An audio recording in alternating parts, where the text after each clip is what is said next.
नमस्ते and welcome to my channel. आज का वीडियो शुरू करने से पहले मैं ये कहना चाहूँगा कि AI-171 क्रैश की इस दुखद घटना में जिन लोगों ने भी अपनी जान गंवाई, सभी पैसेंजर्स, क्रू मेंबर्स, बच्चे या पायलट्स, उन सभी लोगों के लिए और उनकी फैमिलीज के लिए मेरी तरफ से दिल से प्रार्थनाएं। 8 जुलाई को एयर इंडिया 171 क्रैश की preliminary report AAIB aircraft accident investigation bureau द्वारा रिलीज की जाती है।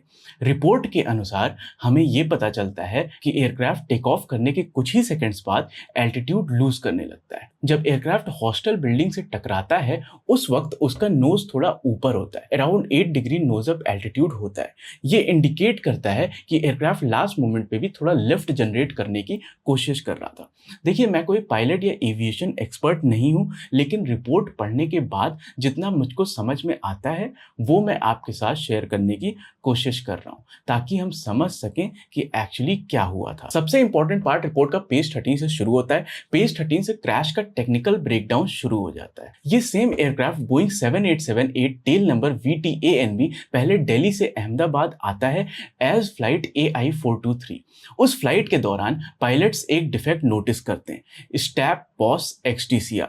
ये इशू टेल स्टेबलाइजर के पोजीशन ट्रांसड्यूसर से रिलेटेड होता है जो एयरक्राफ्ट के पिच एंगल को मॉनिटर करता है। टेल स्टेबलाइजर एयरक्राफ्ट का वो पार्ट होता है जो एयरक्राफ्ट का नोज अप या नोज डाउन कंट्रोल करता है, और अगर इसमें गलती हो तो एयरक्राफ्ट का बैलेंस बिगड़ सकता है। पायलट्स इशू को टेक्निकल लॉग में रिपोर्ट करते हैं। Maintenance engineer fault isolation manual FIM के अकॉर्डिंग प्रॉब्लम ट्रबल शूट करते हैं और 6:40 UTC यानी दोपहर के 12:10 पर एयरक्राफ्ट को सेफ टू फ्लाई डिक्लेयर कर दिया जाता है। रिपोर्ट में सारी टाइमिंग्स UTC में दी गई हैं और मैंने आपकी बेटर अंडरस्टैंडिंग के लिए सारी टाइमिंग्स को IST में कन्वर्ट कर दिया है। IST UTC से 5.5 घंटे आगे चलता है। रिपोर्ट से हमें यह पता चलता है कि एयरक्राफ्ट ओवरवेट नहीं था। एयरक्राफ्ट का टेक ऑफ वेट 2,13,000 kg था, जबकि इस एयरक्राफ्ट का मैक्सिमम अलाउड वेट 2,18,183 kg था। तो aircraft maximum allowed wait limit के अंदर ही था। एयरक्राफ्ट 1:18 पर बे 34 से निकलता है। बे 34 से निकलने के बाद 1:25 पर एयरक्राफ्ट को टैक्सी क्लियरेंस मिलती है और एयरक्राफ्ट 1:26 पर टैक्सिंग करना स्टार्ट कर देता है। एयरक्राफ्ट को 1:37 पर टेक ऑफ क्लियरेंस मिल जाती है और 3 सेकंड बाद 1:37 पर एयरक्राफ्ट रनवे पर रोल करना या टेक ऑफ के लिए तैयारी करना या रन करना शुरू कर देता है। एयरक्राफ्ट 1:38 पर V1 स्पीड 153 नॉट्स क्रॉस करता है। V1 एक ऐसी स्पीड होती है जिसके बाद टेक ऑफ अबोर्ट नहीं किया जा सकता है, टेक ऑफ कंटिन्यू करना पड़ता है। अबोर्ट करना डेंजरस हो जाता है। आप V1 के बाद एयरक्राफ्ट नहीं रोक सकते। उसके 2 सेकंड बाद 1:38 पर aircraft VR speed 155 knots achieve करता है और उसके बाद एयरक्राफ्ट रोटेट करने लग जाता है। उसके ठीक 4 सेकंड बाद 1:38 पर एयरक्राफ्ट टेक ऑफ करता है और टेक ऑफ करने के 3 सेकंड बाद 1:38 पर aircraft maximum speed 180 knots IAS indicated air speed record करता है। प्रिलिमिनरी रिपोर्ट के अनुसार लिफ्ट ऑफ के तुरंत बाद इमीडिएटली देयर आफ्टर सिर्फ 1 सेकंड के गैप में दोनों इंजन्स के फ्यूल स्विचेस रन से कट ऑफ मोड में चले जाते हैं। एग्जैक्टली किस टाइम पे ट्रांजिशन होता है वो टाइम यहाँ पे मेंशन नहीं है। रिपोर्ट के अनुसार immediately thereafter just within 1 second one after another दोनों स्विचेस कट ऑफ पोजीशन पे चले जाते हैं। नाउ ये बहुत ही अनयूजुअल है क्योंकि फ्यूल स्विचेस में सेफ्टी लॉक्स होते हैं। उन्हें आप आसानी से फॉर एग्जाम्पल MCB की तरह आप ट्रांजिशन नहीं कर सकते हैं। उन्हें आप मैनुअली उठाकर पोजीशन चेंज कर सकते हैं और स्विचेस के दोनों साइड में गार्ड लीवर या प्रोटेक्टिव गार्ड्स भी लगे होते हैं। तो सिर्फ 1 सेकंड के गैप में मैनुअली स्विचेस को कट ऑफ कर देना ये तो मुझे ऑलमोस्ट इम्पॉसिबल लगता है। देखिए, नॉर्मली अगर एक इंजन फेल हो जाता है तो पायलट पहले फ्यूल स्विच को कट ऑफ करते हैं एंड देन रिलाइट पोजिशन में लाते हैं। ये एक प्रोसीजर होता है जो पायलट्स फॉलो करते हैं। लेकिन दोनों स्विचेस का 1 सेकंड के अंदर शटडाउन हो जाना, ये मैन्युअली करना इम्पॉसिबल लगता है। एक और ज़रूरी चीज़ जिसका मेंशन प्रिलिमिनरी रिपोर्ट में किया गया है, 17 दिसंबर 2018 को FAA फेडरल एविएशन एडमिनिस्ट्रेशन ने एक special airworthiness information bulletin issue किया था। इस बुलेटिन का पर्पस था बोइंग 737 एयरक्राफ्ट्स के ऑपरेटर से आई कंप्लेंट्स को एड्रेस करना।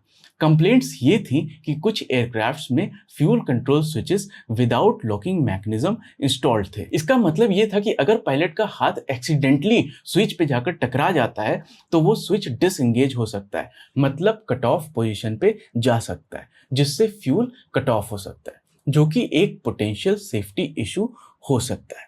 ये डिजाइन प्रॉब्लम सिर्फ बोइंग 737 तक सीमित नहीं थी। FAA के बुलेटिन के अनुसार सेम टाइप के फ्यूल स्विचेस बोइंग के दूसरे मॉडल्स में भी यूज किए गए थे, जैसे कि बोइंग 7878 जिसमें एयर इंडिया का एयरक्राफ्ट VTANB भी शामिल था। FAA ने एयरक्राफ्ट ऑपरेटर्स को रेकमेंड किया था कि वो इन स्विचेस को इंस्पेक्ट करें और ज़रूरत पड़ने पर उन्हें रिप्लेस भी करें। लेकिन FAA ने ये इशू इतना सीरियस नहीं माना कि उसके लिए एक मैंडेटरी एयरवर्दीनेस डायरेक्टिव जारी की जाए, इसलिए ये बुलेटिन सिर्फ एडवाइजरी नेचर का था, मैंडेटरी नहीं था। एयर इंडिया ने इस एडवाइजरी के बेसिस पर कोई इंस्पेक्शन नहीं किया। उनका कहना था कि क्योंकि बुलेटिन मैंडेटरी नहीं था, इसलिए उन्होंने स्विचेस का अलग से इंस्पेक्शन नहीं करवाया था। मेंटेनेंस रिकॉर्ड्स के रिव्यू से ये पता चला कि VTANB एयरक्राफ्ट में थ्रॉटल कंट्रोल मॉड्यूल 2019 और 2023 में रिप्लेस किया गया था, लेकिन ये रिप्लेसमेंट फ्यूल कंट्रोल स्विच से डायरेक्टली रिलेटेड नहीं था। साथ ही 2023 के बाद से VTANB में फ्यूल कंट्रोल स्विचेस से जुड़ी हुई कोई भी डिफेक्ट रिपोर्ट नहीं की गई थी। AI-171 क्रैश के बाद directorate general of civil aviation DGCA ने सभी एयरलाइंस को 21 जुलाई तक बोइंग 787 और 737 एयरक्राफ्ट्स का fuel switch locking mechanism check करने का ऑर्डर दिया था। एयर इंडिया ने वॉलंटरली 12 जुलाई को ही इंस्पेक्शंस स्टार्ट कर दिए थे। टाटा ग्रुप के अंडर आने वाली दोनों एयरलाइंस, एयर इंडिया और एयर इंडिया एक्सप्रेस, जिनको टाटा ग्रुप ने अभी क्वाइट रिसेंटली जनवरी 2022 में ही गवर्नमेंट ऑफ इंडिया से एक्वायर किया था, ये दोनों एयरलाइंस ने DGCA के डायरेक्टिव्स को फॉलो करते हुए अपने एयरक्राफ्ट्स का थॉरो चेक किया था।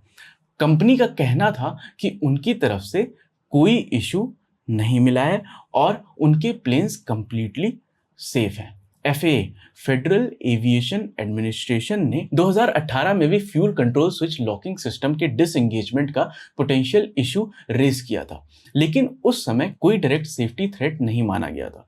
आगे बढ़ते हैं। रिपोर्ट के अनुसार कॉकपिट वॉइस रिकॉर्डर में एक पायलट दूसरे पायलट से पूछते हैं, why did you cut off, मतलब तुमने फ्यूल स्विच क्यों कट ऑफ किया। दूसरे पायलट कहते हैं, आई डिडंट डू सो, मैंने ऐसा नहीं किया। देखिए, यहाँ पे एक बात तो काफी हद तक क्लियर हो जाती है कि स्विचेस पायलट ने कट ऑफ नहीं किए। ये पॉसिबिलिटी बहुत ही कम है कि एक पायलट ने जानबूझकर डिलिबरेटली ऐसा कुछ किया हो, क्योंकि हम अगर उनके एक्सपीरियंस की बात करें तो दोनों ही पायलट्स काफ़ी ज़्यादा एक्सपीरियंस थे। कैप्टन सुमीत सबरवाल के पास 8200 आवर्स से ज़्यादा का फ्लाइंग एक्सपीरियंस था और उन्होंने अपनी सर्विस की शुरुआत लगभग 30 साल पहले की थी। वहीं फर्स्ट ऑफिसर क्लाइव कुंदर के पास भी 1100 प्लस आवर्स का फ्लाइंग एक्सपीरियंस था।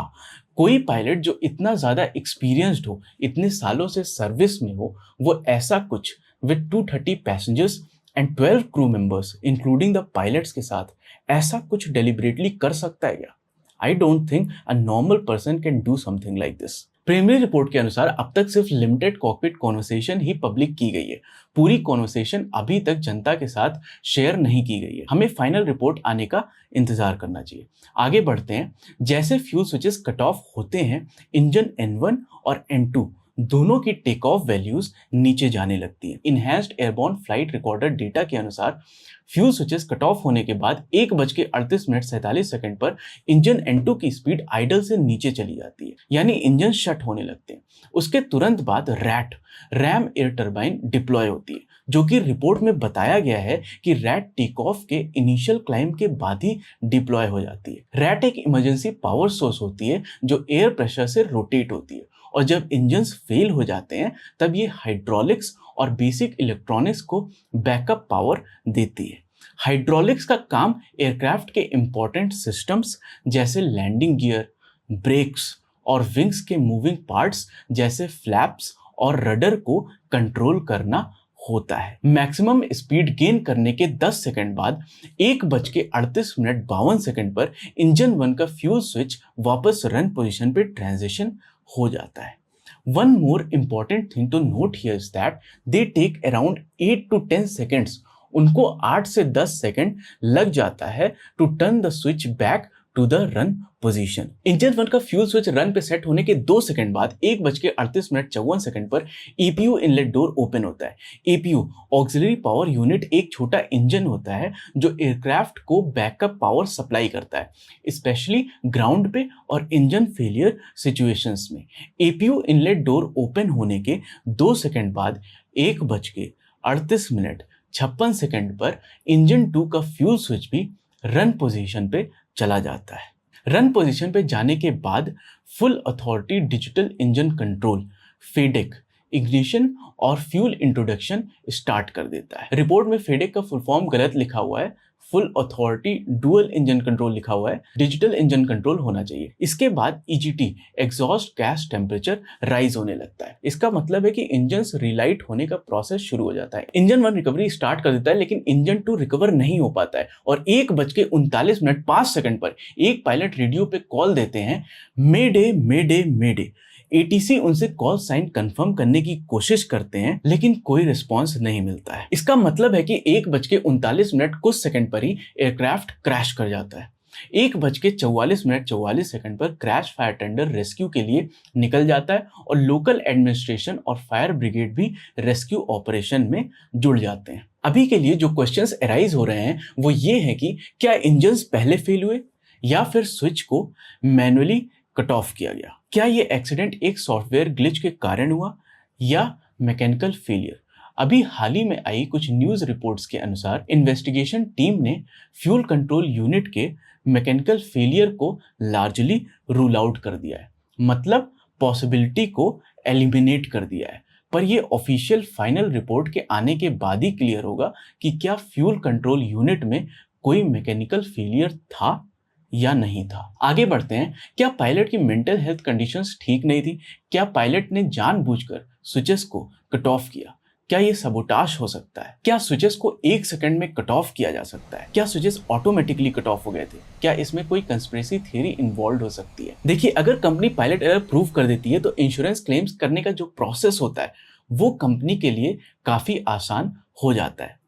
कंपनी को आसानी से फाइनेंशियल असिस्टेंस और कंपेंसेशन मिल सकता है। लेकिन अगर ये क्रैश कोई एयरक्राफ्ट मैल फंक्शन, सॉफ्टवेयर फेलियर या किसी इंटरनल फ्लॉ के कारण होता है तो कंपनी को लीगल और फाइनेंशियल कॉन्सिक्वेंसेस फेस करने पड़ते हैं। अभी तो सिर्फ प्रिलिमिनरी रिपोर्ट रिलीज हुई है और जब तक पूरी और डिटेल्ड इन्वेस्टिगेशन कंप्लीट नहीं होती हमारे पास बस अजम्पशंस और इनकम्प्लीट इंफॉर्मेशन ही होगी। इसलिए हमें चीज़ों को स्पेकुलेट नहीं करना चाहिए, हमें फाइनल इन्वेस्टिगेशन का वेट करना चाहिए। हाँ, लेकिन कुछ चीज़ें क्लियर होनी चाहिए। इन्वेस्टिगेशन बिल्कुल ट्रांसपेरेंट, अनबायस्ड और थरो तरीके से होनी चाहिए। लोगों को सच पता चलना चाहिए ताकि हम फ्यूचर में ऐसे हॉरिफाइंग इंसिडेंट्स को प्रिवेंट कर सकें। अगर एयर इंडिया से लोगों का ट्रस्ट ही बिल्कुल टूट जाएगा, सेफ्टी इश्यूज होंगे, तो लोग एयर इंडिया में ट्रेवल ही क्यों करना चाहेंगे? अगर पैसेंजर्स ही नहीं होंगे तो एयरलाइंस क्या प्रॉफिट कमाएंगी? एयर इंडिया ऑलरेडी काफी बैकलैश फेस कर चुकी है बोइंग 737 क्राइसिस के बाद, और एफएए ने बोइंग पर अपनी ओवरसाइट और भी ज्यादा टाइटन कर दी है, which shows a major regulatory shift towards stricter accountability. आप सोचिए, लायन एयर फ्लाइट 610 2018 में और इथियोपियन एयरलाइंस फ्लाइट 302 2019 में दोनों क्रैशेस का रूट कॉज पायलट एरर नहीं था बल्कि एक फ्लॉड सॉफ्टवेयर सिस्टम था, MCAS यानी मैन्यूवरिंग कैरेक्टरिस्टिक्स ऑगमेंटेशन सिस्टम। यह सिस्टम प्लेन के नोज को ऑटोमेटिकली नीचे पुश करता था अगर उसे लगता था कि एयरक्राफ्ट स्टॉल होने वाला है।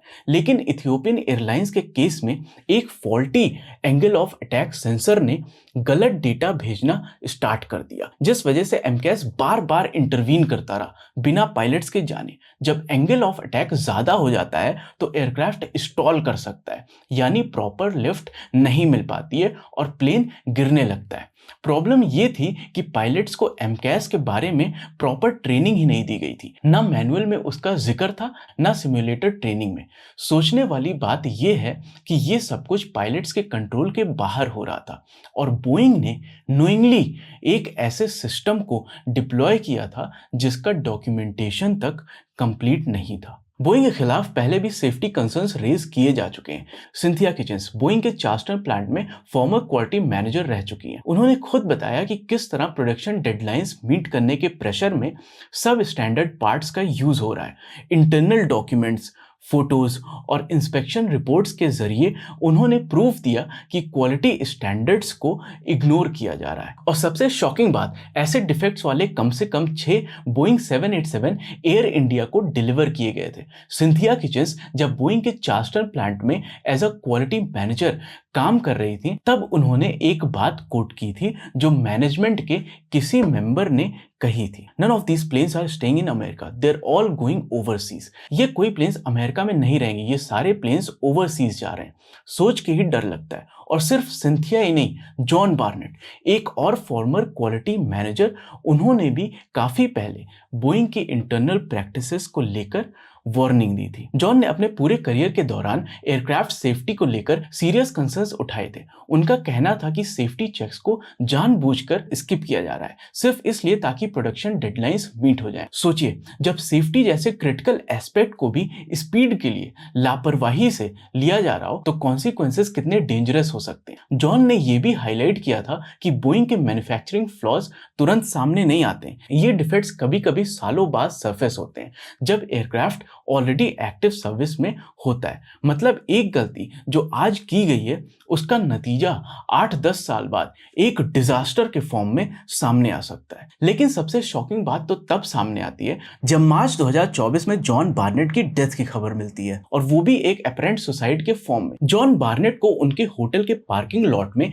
उनकी पिकअप ट्रक के अंदर एक गन शॉट वाउंड के साथ पाया जाता है। जॉन चार्ल्सटन साउथ कैरोलिना के एक होटल में कोर्ट टेस्टिमोनी देने के लिए रुके हुए थे। बोइंग के खिलाफ उनकी विसल ब्लोअर की केस चल रही थी। पुलिस ने इसे इनिशियली सुसाइड बताया था, लेकिन कई लोगों ने इस पे सवाल उठाए थे, क्योंकि जिस इंसान ने सालों तक बोइंग के अगेंस्ट स्टैंड लिया हो, जिसमें इमेंस करेज चाहिए होता है, उसका इस तरह से चले जाना कुछ लोगों के लिए ये सिर्फ कोइंसिडेंस नहीं था। मेडिकल रिकॉर्ड्स ने दिखाया कि वो PTSD, post traumatic stress disorder और एंजाइटी से जूझ रहे थे, और बोइंग के खिलाफ चल रही लीगल बैटल ने उनकी मेंटल हेल्थ को बिगाड़ कर रख दिया था। अप्रैल 2025 में उनके परिवार ने बोइंग के खिलाफ रॉन्गफुल डेथ लॉसूट फाइल किया, कहकर कि कंपनी के हैरेसमेंट, इंटिमिडेशन और प्रेशर ने ही जॉन को इस हालत में डाल दिया था। एयर इंडिया में सेफ्टी इश्यूज के अलावा केबिन क्लीनलीनेस और लैबोरेटरी हाइजीन भी एक मेजर कंसर्न बन चुके हैं। कई पैसेंजर्स ने कंप्लेन किया कि टॉयलेट्स फ्रीक्वेंटली क्लॉग्ड हो रहे हैं, फ्लश प्रॉपर्ली काम नहीं कर रहा है और लैबोरेटरी इंटीरियर्स पुराने और पुअरली मेंटेन्ड लगते हैं। मेंटेनेंस बैकलॉग बढ़ गया है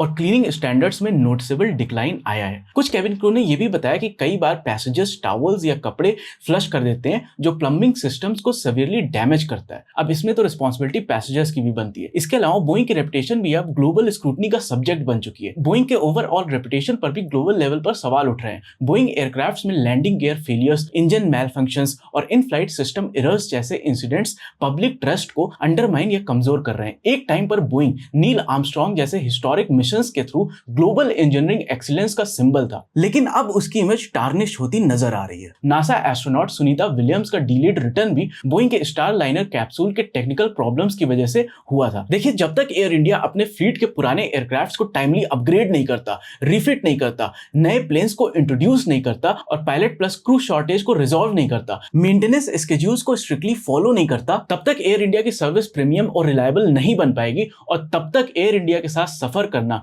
हमारे लिए एक रिस्की एक्सपीरियंस हो सकता है।